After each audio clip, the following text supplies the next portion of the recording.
A continuación, asistiremos a la ponencia de Silvia Casasola. Es periodista y escritora, dirige el programa de radio La Rosa de los Vientos desde 1997 y anteriormente fue subdirectora y coordinadora del programa Turno de Noche en Onda Cero Radio. Junto a Fernando Rueda escribió Fuerza y Honor, un libro homenaje a Juan Antonio Cebrián, el que fue su marido y creador de míticos programas de radio y uno de los mejores escritores de divulgación histórica. Su última obra es El valor es cosa de mujeres, donde narra la historia de 15 españolas intrépidas que dejaron una impronta imborrable en la historia de España. A continuación, nos ofrecerá su ponencia bajo el título Madres Diabólicas.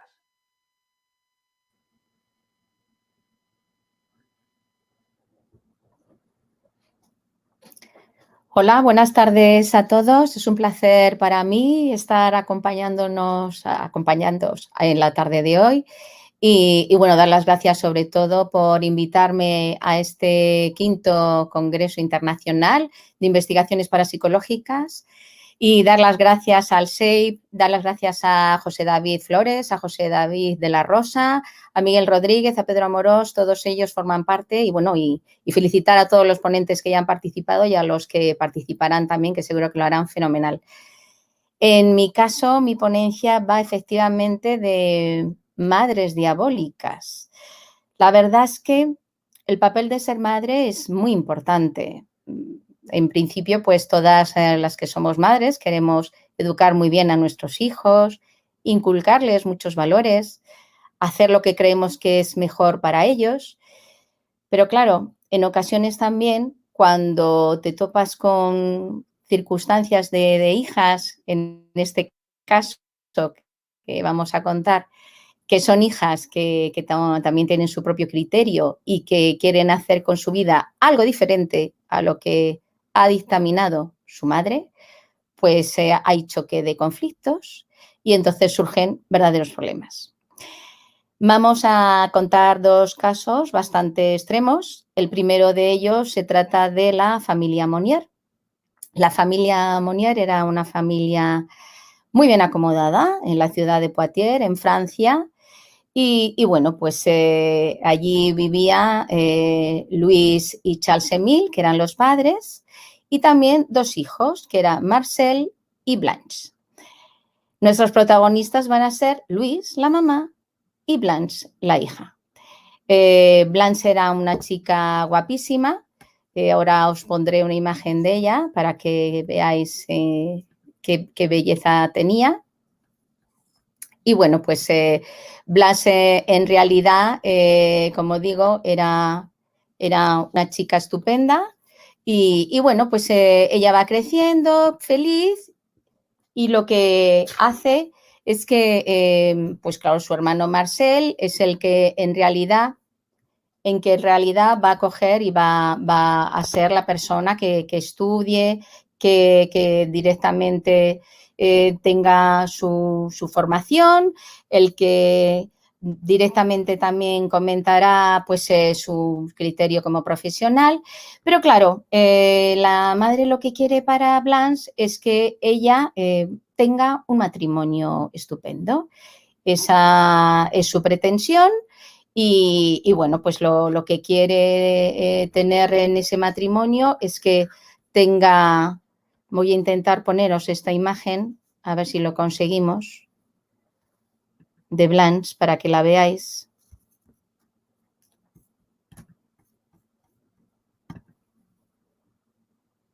Creo que la podéis ver ahora. ¿Está en pantalla completa? Bueno, pues no, da igual. Os voy contando yo. Bueno, lo que en realidad quiere Luis es que Blanche se case bien. Ellos son una familia, como digo, que tiene bastante dinero, que ellos son monárquicos, son católicos y entonces pues tiene una conversación para crear un compromiso con otra familia que también está muy bien acomodada económicamente. Y el pretendiente, el joven de esa familia, es el que quiere que se case con su hija.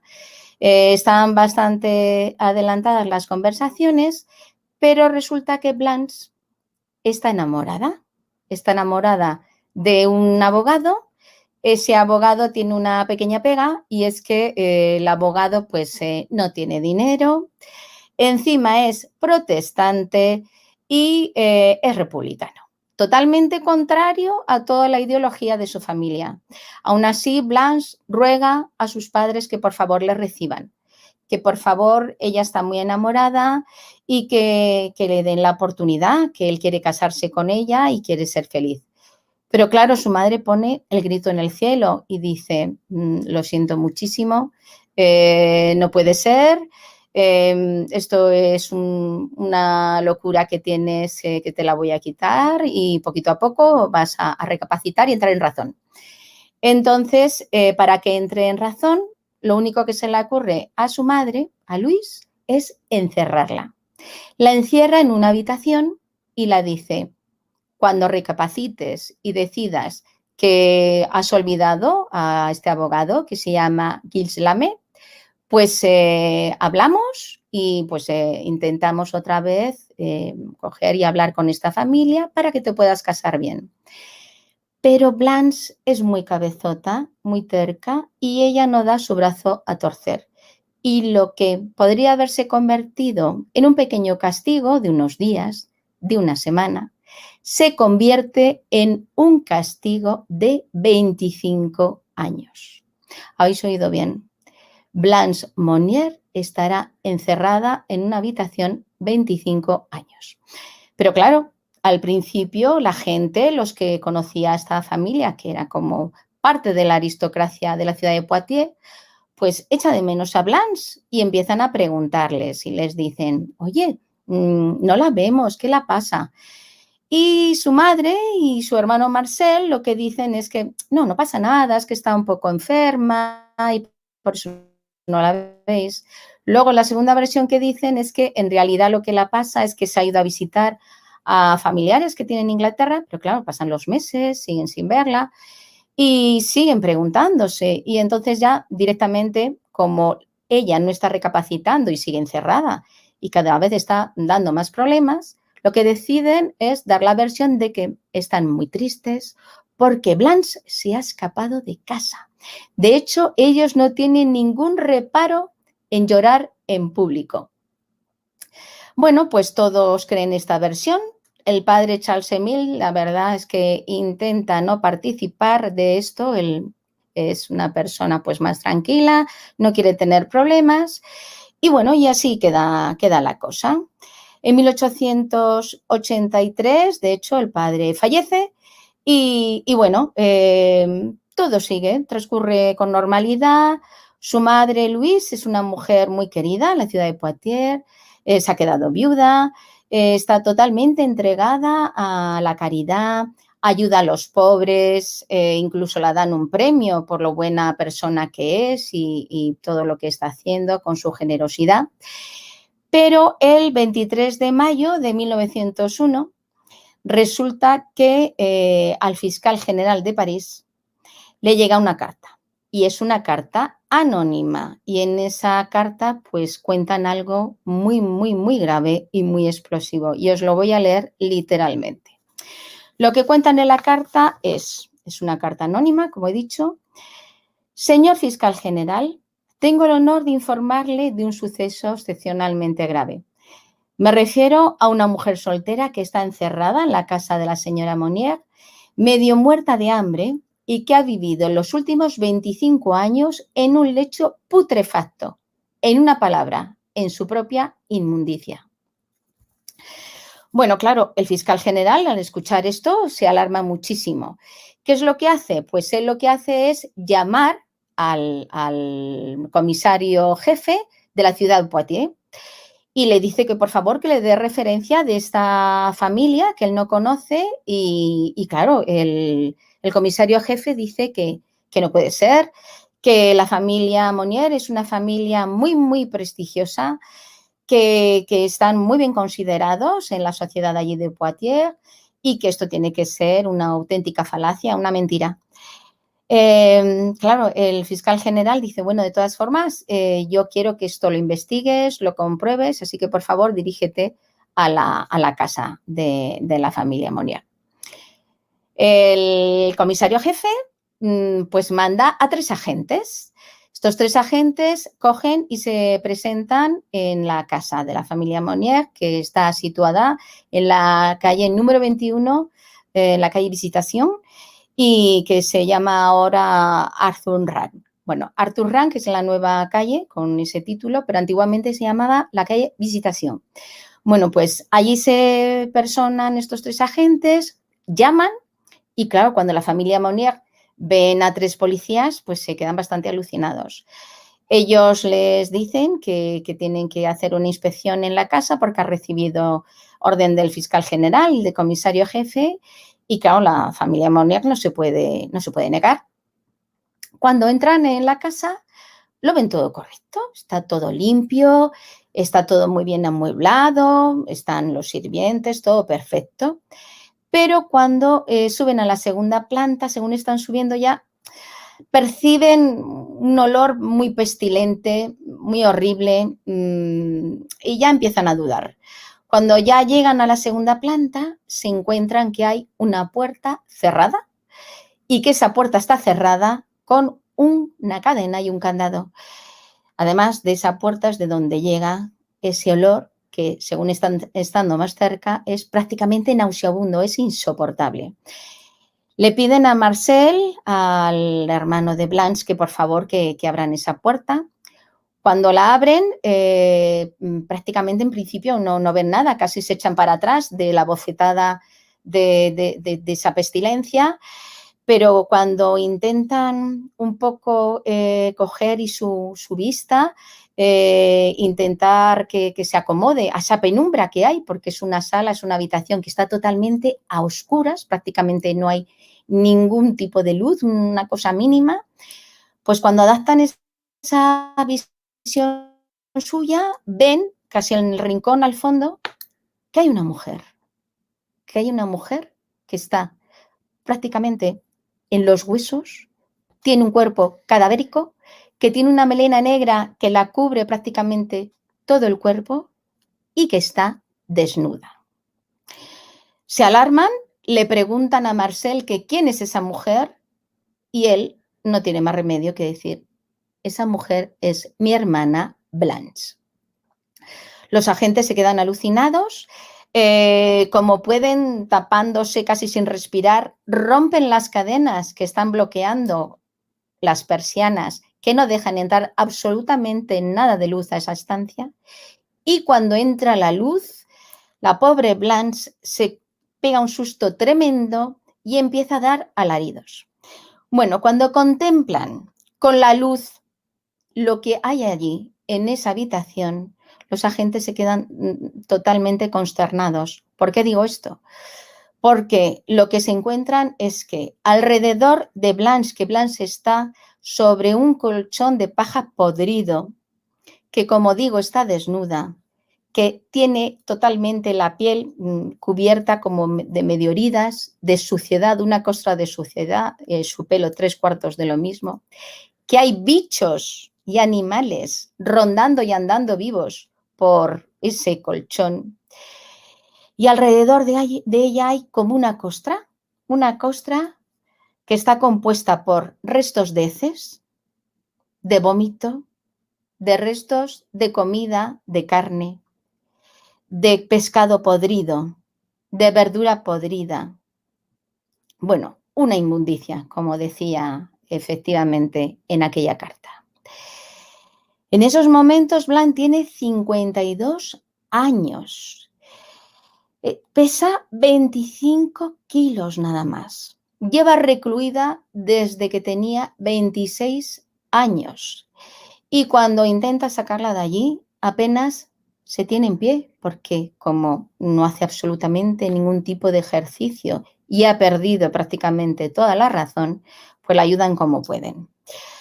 Cuando bajan, hablan con la madre y claro, le piden explicaciones y la madre les cuenta que lo siente mucho, pero que claro, que su hija tuvo que protegerla porque no estaba en sus cabales. Había decidido contraer matrimonio con un sinvergüenza que en realidad les iba a estafar, les iba a quitar el dinero y que con este señor pues no podía permitir que su hija se casara. Y que después, pues lamentablemente, su hija ya había perdido la razón, había tenido problemas mentales y que ya lo que había hecho ha sido proteger a su hija. Efectivamente, pues claro, todo esto sale a la luz, sale en los periódicos, se la conoce, se la empieza a conocer públicamente como la secuestrada de Poitiers, y madre e hijo son llevados a la cárcel. La madre, al final ella pues prácticamente no sufrirá ningún tipo de juicio, porque viendo el escarnio público que va a sufrir socialmente, que ella era lo único que la preocupaba, el escarnio público, que la gente, pues ella tuviera su estatus social mermado, y por eso no la dejó a su hija casarse con ese abogado que había elegido. Pues tras 15 días y viendo ese problema tan tremendo que iba a suponer socialmente, muere de un infarto. Y al único que al final pues le someten a juicio es a su hijo Marcel. Su hijo le acusan, pues eso, de tener en un encerramiento involuntario a su hermana, a Blanche. Y él dice que no, que él había intentado que llevaran a su hermana a un manicomio, que la trataran allí, que él estuvo hablando con su madre, que la intentó convencer, pero que la madre, pues que no lo había consentido. Aún así, pues claro, el juez dice que no cree que realmente él lo hiciera de verdad y al final es condenado tan solo a 15 meses de prisión. Pero no estará esos 15 meses, solo está 5 meses. ¿Y por qué? Pues porque Marcel con su abogado alegará que él en ningún momento había hecho ningún tipo de violencia, ni había pegado, ni había maltratado a su hermana, y que él en realidad no tenía la culpa de que su hermana estuviera recluida en esa habitación, porque él había intentado que su hermana saliera de allí y que era ella quien no quería salir de aquella habitación.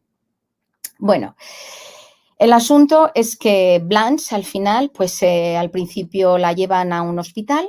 En ese hospital, pues primero curan sus heridas, intentan coger y, claro, lavarla, ponerla en condiciones, la rapan totalmente el pelo porque lo tenía lleno de, imaginaros, de bichos, de piojos, de barbaridades. La lavan, la curan las heridas y al final la llevan a un psiquiátrico, a una institución psiquiátrica. Y allí ella pues está encerrada. Esta institución se llama la Maison de Sauté en Blois y bueno, pues allí la hacen una evaluación psiquiátrica. Lo que confirman es que efectivamente las secuelas que le han quedado de estar esos 25 años recluida por culpa de la madre, pues son unos problemas mentales tremendos y una conducta exhibicionista y una conducta la cual califican de coprofílica. ¿Qué significa esto? Como hemos dicho, cuando descubren a Blanche, ella está desnuda. Ella no tiene ningún problema en estar desnuda porque tiene esa conducta exhibicionista. De hecho, pues le gusta más estar desnuda que vestida. Cuando la han recluido tenía 26 años y estaba enamorada. Entonces, no se sabe si esos problemas mentales al final pues, se degeneran en esa conducta, porque esa conducta lo que significa es que ella al final lo que tiene es una atracción sexual relacionada con las heces, con la caca. ¿Qué es lo que hace? Pues ella tiene excitación sexual cuando defeca, cuando hace caca en su habitación. Y no solamente eso, sino que directamente no tiene ningún problema. Estamos contando que está encerrada, está sola. Pues ella se excita oliendo esas heces, tocando, saboreando incluso. Por eso había muchos vómitos. Siento que sea un poco escatológico lo que estoy contando, pero es que es así, es verdad. Eso es lo que la provocó, esa reclusión, ese encerramiento de Blanche. Y bueno, poco a poco los psiquiatras, los médicos, la ayudan a que corrija esa conducta tan tremenda que tenía ella, pero no consiguen que sane mentalmente y pues eso, finalmente en 1913, pues con 64 años, ella muere. Ese mismo año también fallecerá su hermano Marcel. Su hermano está sin ningún tipo de problema, ni conciencia, ni remordimiento de conciencia, recluido en una casa estupenda que tiene en los Pirineos y bueno, pues al final fallece de muerte natural.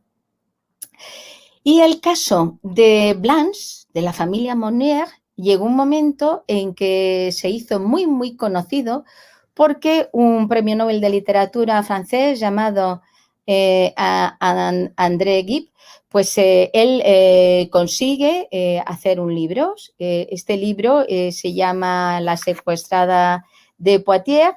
Y bueno, pues él pues cogerá y hará este libro, se publicará en diferentes partes del mundo, de tal manera que incluso nuestro gran conocido director de cine, Luis Buñuel, conocerá este libro gracias a André Gide, y conocerá la historia de la familia Monnier y conocerá la terrible historia de la secuestrada de Poitiers.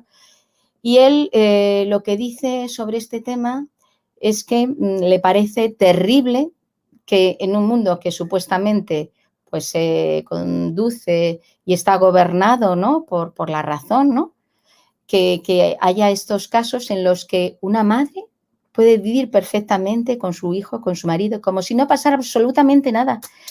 Ser hipócritas ante la sociedad mientras su hija está pasando una auténtica tortura encerrada por decisión de la propia madre, con una irracionalidad terrible y que la está tratando casi como si no fuera una persona humana. Y no pasa nada. Y prácticamente, si no hubiese sido por esa carta anónima, esta historia tan terrible de Blanche, pues no se hubiese dado a conocer. Entonces, de alguna forma, yo creo que sí, es bastante diabólica esta madre, Louise Monnier, que hizo esta terrible decisión con su hija y seguramente que incluso pensaría que lo estaba haciendo por el bien de ella, que la estaba protegiendo, como manifestó a estos agentes. Pero claro, esto sucedió en España, en Francia, pero aquí en España también hubo un suceso que a lo mejor es bastante más conocido, y se trata de dos mujeres. En esta ocasión son Aurora Rodríguez y Hildegard Rodríguez. Aurora Rodríguez era una gallega, también pertenecía a una familia acomodada. Ella era una mujer pues bastante moderna para su época. No había recibido unos estudios universitarios, porque ya sabemos que en aquella época, estamos hablando pues del siglo XX, principios del siglo XX, pues las mujeres, pues lo mismo que le pasaba a Blanche, en realidad lo que querían era que tuviese un matrimonio estupendo, pero bueno, como ella tenía un dinerito, pues en ese aspecto ella lo que se hizo fue leer muchísimos libros de la biblioteca de su padre, se convirtió en autodidacta. Era una lectora empedernida de Nietzsche y bueno, pues al igual que él, comulgaba con esa teoría que defendía del superhombre. Entonces ella empezó a pergeñar pues una especie de plan, una idea de intentar concebir ese superhombre o esa supermujer si algún día tenía un hijo. Resulta que ella era una mujer soltera, ayuda a su hermana, que se llama Josefa. Josefa tiene un hijo que le pondrá de nombre también, José, le llama Pepito. Y Aurora ayuda a criar a Pepito y de hecho le influye tanto que le convierte en un pianista erudito desde pequeñito. Se hace pues un niño magnífico. De hecho, luego se dedicará profesionalmente a ser pianista. Bueno, el caso es que ella, viendo que ha tenido este triunfo con su sobrino, pues dice que ¿por qué no intentar tener ese hijo? Pero claro, ella quiere ser madre soltera Ella no quiere tener relación ni casarse con ningún hombre, porque para ella, cuando piensa en los hombres, dice que los hombres solamente tienen que ser utilizados para ser fecundada, para tener hijos, que para el resto no los necesita absolutamente para nada. Entonces, bueno, pues Aurora con esa idea coge y decide directamente pues crear ese plan, ponerlo en marcha y pone un anuncio. Pone un anuncio en un periódico y lo que hace es poner unos requisitos muy importantes en ese anuncio. ¿Qué es lo que pondrá en ese anuncio? Pues dice que se busca hombre para tener un hijo. Requisitos indispensables: que no tenga enfermedades, que tenga una vida sana y que, por favor, que no tenga ninguna deficiencia intelectual. No se sabe cuántos candidatos fueron los que contactaron con ella o le escribieron, pero sí se sabe cuál es el candidato que ella eligió. El candidato para tener a su hijo o hija, que en ese momento no se sabía lo que iba a tener, fue un cura castrense de la Marina, procedía de la Marina.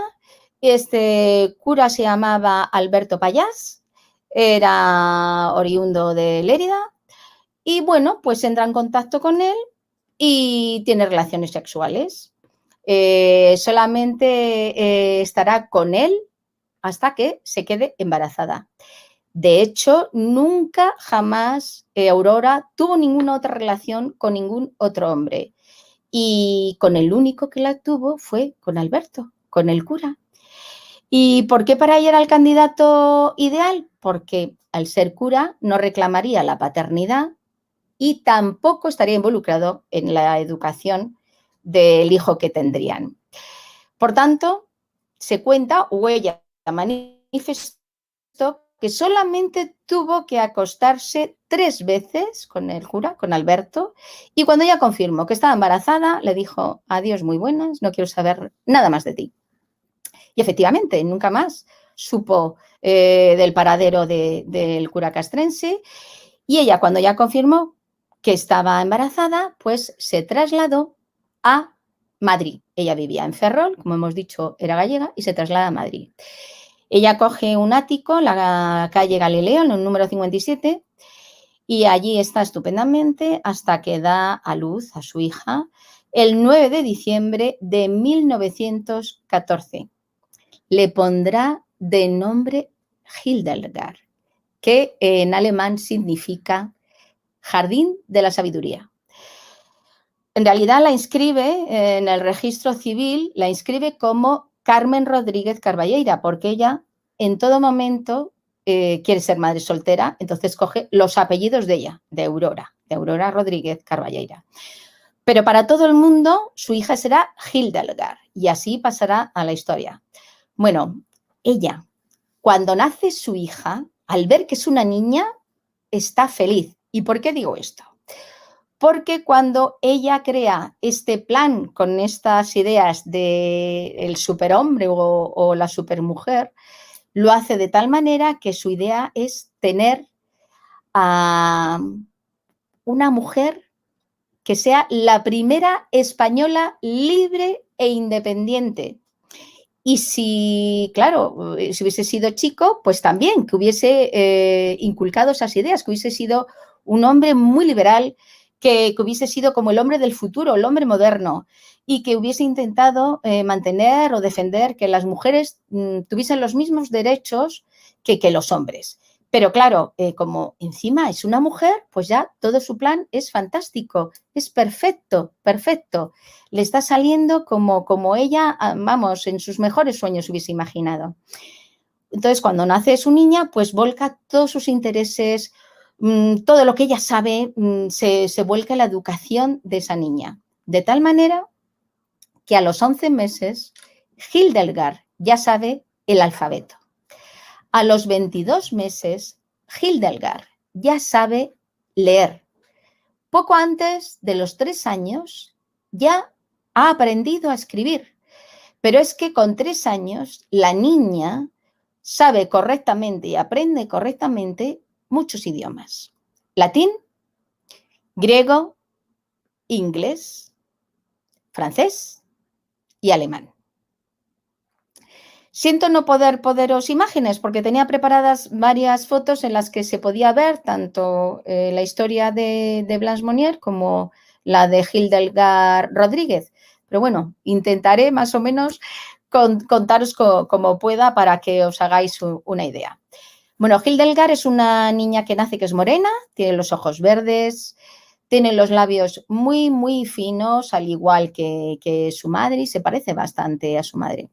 Es una niña, como digo, muy inteligente, con 10 años es aceptada en la universidad y estudiará varias carreras. Estudia la carrera de Derecho, estudia la carrera de Medicina y estudia la carrera de Filosofía. Con 14 años es inscrita en las Juventudes Socialistas, porque ese es el partido de su madre ideológicamente, pues es como que hereda esa ideología de su madre, inculcada por su madre. La niña y la madre se llevan fenomenal. La madre está orgullosísima de su hija, de que su hija sea una niña tan inteligente. En realidad, incluso con 14 años empieza ya a escribir sus primeros artículos hablando de política, hablando de libertad, y es una auténtica experta en la revolución sexual, de tal manera que en publicaciones de izquierda, estamos hablando que estamos durante la Segunda República en España, para que os situáis, ella lo que hace es defender en esos artículos que la mujer tiene que tener perfectamente libertad para, si quiere abortar, tener aborto libre, es una defensora del aborto libre, que tiene que tener perfectamente libertad para tener relaciones sexuales, igual que los hombres, y que, por supuesto, también puede ser libre para tomar anticonceptivos. Ella además también es un poquito revolucionaria en cuanto a las creencias religiosas. De hecho, piensa que las órdenes religiosas pues que no deberían de darse porque son como un lastre para los gobiernos, porque deberían de autofinanciarse y no los gobiernos estar financiando a estas órdenes religiosas y utilizar ese dinero para pues educar y formar académicamente en universidades pues a las mujeres o a los hombres y que pues que los obreros tuvieran más formación académica y optaran a más profesiones. El caso es que Hildegard es una chica pues muy moderna, una niña adolescente que tenga esas ideas que además son muy poco normales que se hablen así tan claramente y claro, pues en realidad llama la atención. Llama la atención de medios de comunicación, de periódicos, y empiezan a hablar de ella, de una niña, pues casi como si fuera una especie de extraterrestre, ¿no? En ese mundo, una niña tan joven, con tanta sapiencia, además tiene una oratoria magnífica, un vocabulario excelente, unos argumentos tremendos a la hora de argumentar sus ideas, de tal manera pues que se codea y se cartea con Gregorio Marañón, con José Ortega y Gasset, de tú a tú, habla de tú a tú sin ningún problema, de mil y un temas. Y también con personajes del extranjero muy, muy importantes, como H.G. Wells o incluso también el sexólogo Hubert Lud Ellis, que fue quien le puso un sobrenombre, que pasaría también a la historia, como la Virgen Roja. Roja, está claro, por sus ideales izquierdistas, y virgen porque a él le hacía muchísima gracia que una niña adolescente tuviese tantos conocimientos sobre el sexo cuando era una niña que no había tenido absolutamente ningún tipo de relación sexual. Era una niña virgen, por eso la llama la Virgen Roja. Bueno, como he dicho, la madre y la hija, Aurora y Hildegard, iban siempre juntas a todos los sitios. La madre estaba orgullosísima cuando la preguntaban los medios que cómo había tenido una hija tan inteligente. Ella decía que es que su hija era obra suya, que juntas habían conseguido todo lo que se veía, ¿no? Lo que mostraba su hija. Pero, claro, la niña poquito a poquito pues va creciendo y va teniendo también sus propias ideologías, su propia forma de pensar. De hecho, si su madre defendía que ella tenía que ser una persona libre, una persona independiente, que tenía que dar ejemplo, que tenía que ser el adalid de la mujer libre, de la mujer independiente, la primera mujer libre de España, la primera mujer libre e independiente incluso del mundo, que diera ejemplo, que fuera alguien especial. Pues lo normal es que pues ella también tuviese sus ideas, independientemente de las ideas que tuviese su madre.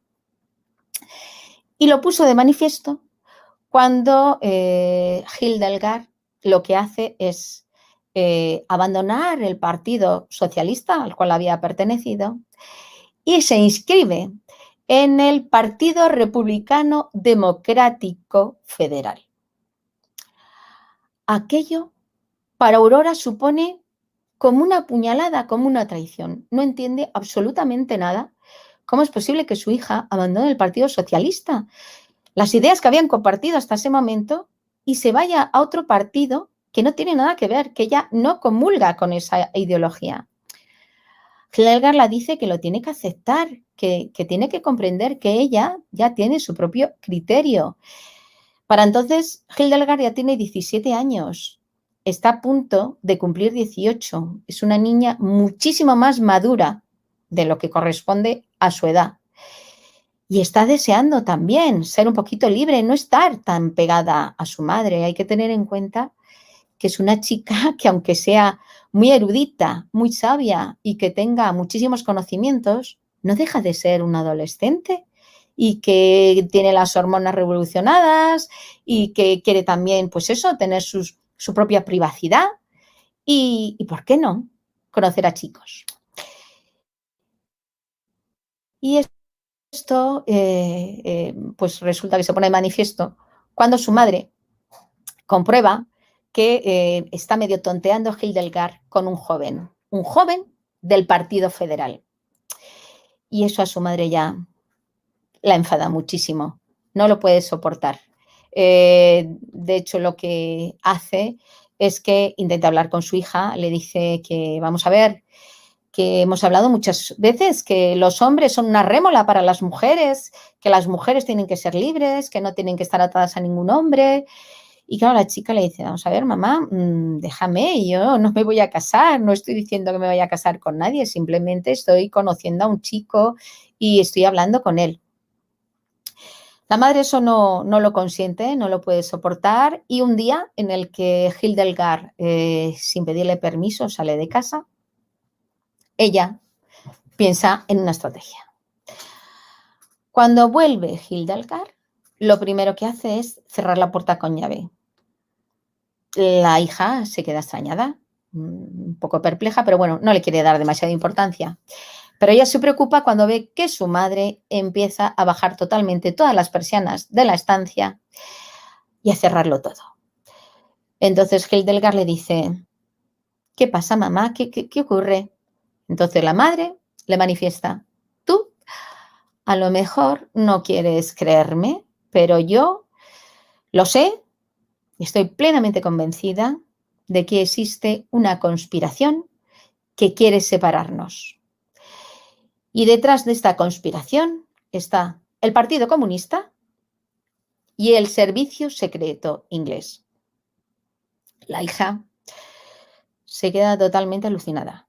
Empieza a pensar y empieza a preocuparse porque cree que realmente su madre está empezando a tener trastornos psicológicos, pero no le quiere dar mayor importancia. Se va a su cama, a su habitación, se encierra y se queda tan tranquila. Pero pasan varios días y están ahí recluidas. ¿Por qué? Porque la madre lo que está intentando en todo momento es que a la hija se le quite la idea de seguir tonteando con este chico y que, sobre todo, no se le ocurra separarse de ella ni que la ignore. Pero claro, Hildegard ya empieza a estar muy, muy, muy agobiada. No quiere estar encerrada, no soporta esa reclusión y ya directamente se enfrenta a su madre y le dice: mamá, lo siento, pero esto no puede continuar así. Tú quieres que yo sea una mujer libre, tú quieres que sea una mujer independiente y tienes que respetarme. Así que a partir de ahora me vas a dejar que vaya sola y que emprenda mi camino. Yo quiero volar, quiero tener mi propio criterio y no solamente hacer lo que a ti te parece bien. Aurora se queda callada, no le dice absolutamente nada, pero se va a su habitación. Empieza a rumiar en su cabeza algo que realmente va a ser un verdadero problema. ¿Por qué estoy comentando esto? Pues porque el 8 de junio de 1933, Aurora no puede dormir. Lleva varios días dándole vueltas porque ve que no hay una solución clara. Pero tras lo que le ha dicho su hija, esa noche no duerme absolutamente nada. En su cabeza está rumiando constantemente esas palabras. Mamá, quiero que cada una siga su camino. Quiero volar sola, no tengo que estar haciendo lo que a ti te parezca. Déjame tranquila. Y ella no puede consentir que su hija, que su obra, porque ella a su hija la ve como su obra, no la ve como esa chica independiente, libre, que estaba totalmente diciendo constantemente a los medios, constantemente inculcándole a su hija. Claro, sí, quería que fuera independiente y que fuera ese ejemplo, pero pegada a ella, haciendo las directrices que ella dictaminaba. Como la hija ya no consiente eso, la madre, que ha dedicado toda su vida a criar a esa hija, no lo puede consentir. Entonces, en su cabeza empieza a pensar y dice: mi hija existe gracias a mí. Mi hija es mi obra. Si no fuera por mí, no sería tan inteligente. Si no fuera por mí, no sería la persona que es. Si no fuera por mí, ni existiría. Por tanto, perfectamente, si mi obra es imperfecta, yo la puedo destruir. Así que, al igual que el doctor Frankenstein, el de Mary Shelley, creó ese Frankenstein de trozos y cuando vio que no era lo que él quería o deseaba, lo destruyó. O los escultores como Rodin, cuando creó el Pensador, o cualquier otra escultura, cuando sale imperfecta o no está contento, satisfecho de cómo ha salido, la destruye. Ella pensaba que su hija había salido imperfecta, por lo tanto, lo sentía mucho, pero tenía que destruirla. Así que, ¿qué fue lo que hizo Aurora? Pues el 9 de diciembre de 1933 se levantó a las 8 de la mañana. Ya os digo que no había dormido absolutamente nada. Se acercó a la habitación de su hija. Confirmó que estaba dormida plácidamente, abstraída. Ella no se imaginaba lo que iba a ocurrir. Sacó una pistola que guardaba por si en algún momento algún hombre la atacaba y la pegó 2 tiros en la cabeza, en la sien, a su hija Hildegard. No contenta con lo acontecido, le pegó otro tiro en la barbilla y, por último, le pegó el 4.º tiro en el corazón. No quería dejar ni una mínima oportunidad de aliento de vida en Hildegard. Ella había creado su obra, ella destruía su obra. Serena, tranquila, ya como el conflicto resuelto, como el deber cumplido, coge, limpia la pistola, se quita su camisón, se viste, se pone su collar de perlas y se va a la comisaría de su distrito. Allí cuenta lo acontecido y, claro, la policía se queda alucinada. Rápidamente van al domicilio, comprueban que efectivamente Hildegard ha fallecido y la detienen. Todo el público, toda la ciudad de Madrid, incluso toda España, porque claro, los periódicos se hacen eco del suceso, se quedan alucinados. En la sede del Partido Federal, que está en la calle Echegaray de Madrid, pues allí hacen el velatorio. Después, al día siguiente, cuando la llevan al cementerio, pues hay una multitud de gente que acompaña al féretro, la entierran en el cementerio civil. Allí también pues harán un discurso cariñosísimo. Federica Monseni, que era una persona a la que admiraba muchísimo Hildegard, hace un obituario en el periódico cariñoso diciendo que es una barbaridad que una chica tan joven, tan prometedora, con tanto futuro, haya muerto a manos de su propia madre. Y como curiosidad os diré que cuando entierran a Hildegard, pues la entierran entre dos personas que son afines a ella. Una es la escritora Carmen de Burgos, considerada la primera periodista española que ya firmaba sus artículos como Colombín, y también a un escritor de izquierdas que es anticlerical y que era José Nietzsche. Bueno, pues allí será enterrada Hildegard, que os tengo que comentar y recordar que en la lápida no pone Hildegard, pone Carmen Rodríguez Carballeira, que será su auténtico nombre, aunque ya os digo que todo el mundo la llamaba Hildegard y así ha pasado a la historia. Por supuesto, su madre no pudo estar en el entierro, ni acompañó la comitiva, ni absolutamente nada, porque estaba encarcelada. Luego se celebró el juicio un año después y fue acusada de parricidio. En este juicio, el abogado, para intentar persuadir al juez, pues alegó que ya había tenido enajenación mental transitoria, que no sabía bien lo que había hecho. Y Aurora se enfadó muchísimo, muchísimo. Cogió y despidió a su abogado, dijo que de eso nada, que ella estaba perfectamente cuerda, que ella sabía perfectamente lo que había hecho y por qué lo había hecho, que ella había tenido a su hija con todo su amor, que le había dedicado todos sus años, pero que su obra había salido imperfecta y que no le quedó más remedio que destruirla. Bueno, finalmente Aurora fue condenada a 26 años, 8 meses y un día. Fue recluida en el psiquiátrico de Cienpozuelos y allí terminó sus días hasta que murió de cáncer a los 76 años. Aurora en ningún momento se arrepintió de matar a su hija Hildegard de tan solo 17 años. Nunca. De hecho, estaba muy orgullosa de lo que había hecho. Y, como dato curioso, decía que su hija no había salido perfecta como ella la había creado por culpa del padre. La culpa de la imperfección y la culpa del por qué había asesinado a su hija era del cura castrense, que era el que le había dado esa genética que al final la niña pues había vuelto rebelde y se había vuelto contra su madre. Esa era la explicación que ella realizó para justificar lo que había hecho.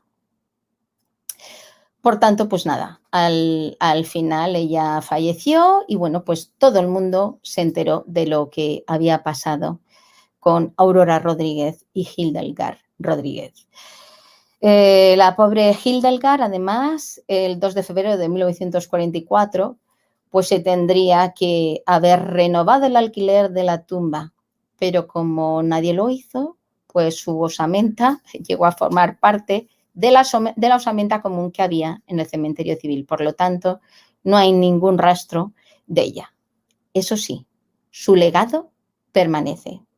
Ella escribió en tan solo esos pocos años que vivió, que ya os he dicho que murió con 17 años, escribió 9 libros hablando, pues eso, de política, de reformas sociales, de los derechos de las mujeres, de la reforma sexual, que para ella era muy importante, de asuntos religiosos, de muchísimas cosas. Y también todos sus artículos están digitalizados, los podéis encontrar en la Biblioteca Nacional y ahí podéis perfectamente coger y bueno, mirar en esos archivos y leer su obra. estas dos madres, a las que yo les pongo el título de diabólicas porque son mujeres, que porque sus hijas intentaron ser independientes, intentaron ser felices con su vida, fueron castigadas.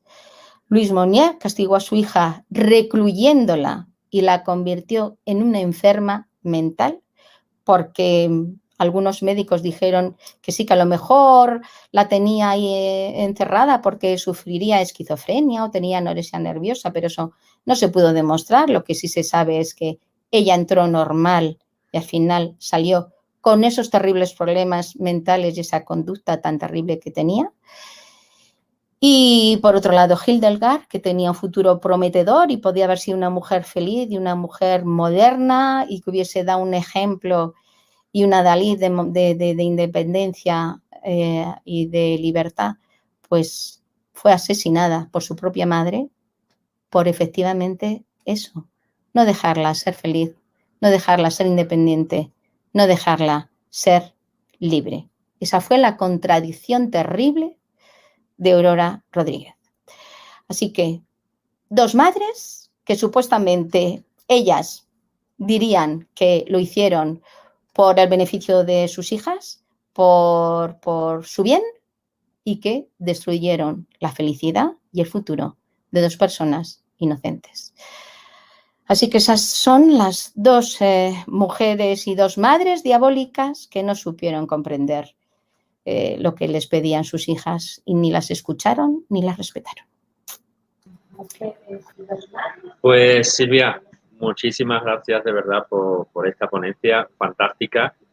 Has dejado aquí a muchísimos amigos con la boca abierta, ¿eh?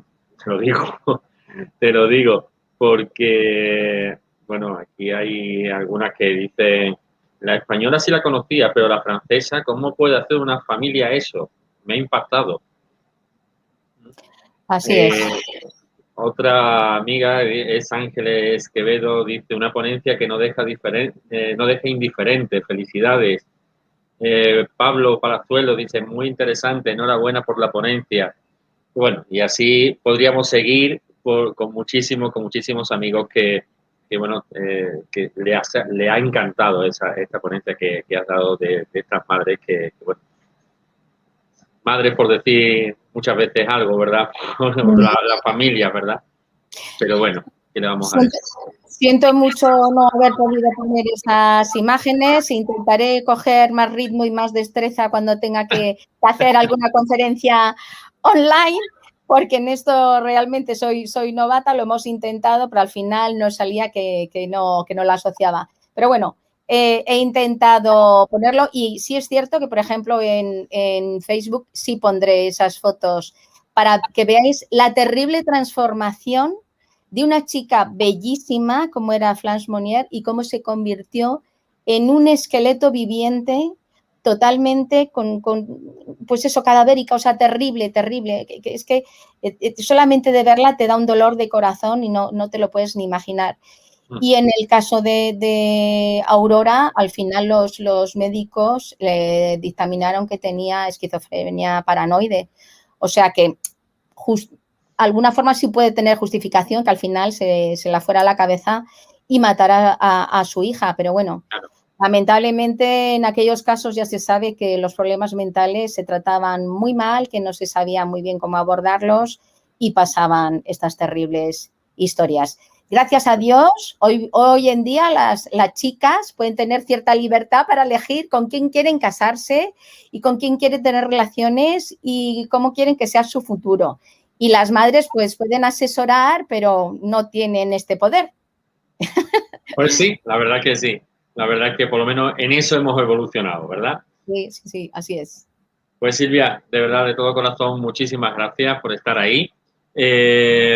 Invitarte, como le estoy diciendo a todos los ponentes en próximas ediciones de este congreso, a que participes de forma presencial ya con nosotros y que podamos por fin dar ese abrazo a todos y que podamos disfrutar pues de esas charlas que nos gusta siempre tener, ¿verdad? En esas antesalas del lugar de conferencia. Pues sí, porque el calor humano ayuda mucho. Notas las reacciones de las personas según estás hablando y eso también te da más vidilla. Con lo cual, pues yo, nada, encantada y sobre todo de visitaros, conoceros personalmente y bueno, que es un lujo estar en Sevilla. Pues, Silvia, muchísimas gracias y invitarte, como siempre hago también con todos los ponentes, a que estés atenta a la siguiente ponencia, porque la siguiente ponencia es de un maestro en el tema de la ufología, un maestro en el tema de los extraterrestres, como es Sixto Paz, que nos va a acompañar ahora, en la próxima hora, y que seguro va a ser pues las delicias de todos los que estamos viendo este magnífico congreso y que vamos a disfrutar. Así que, como también digo, vamos a primero a dejar todo en manos de nuestro presentador, de Fran Abad, para que nos diga quién es Sixto Paz, aquel que no lo conozca, que difícilmente puede haber alguien que no conozca a Sixto Paz. Sí, es verdad, es verdad. Encantada, ¿eh? Aquí estaré. Un beso, Silvia. Adiós.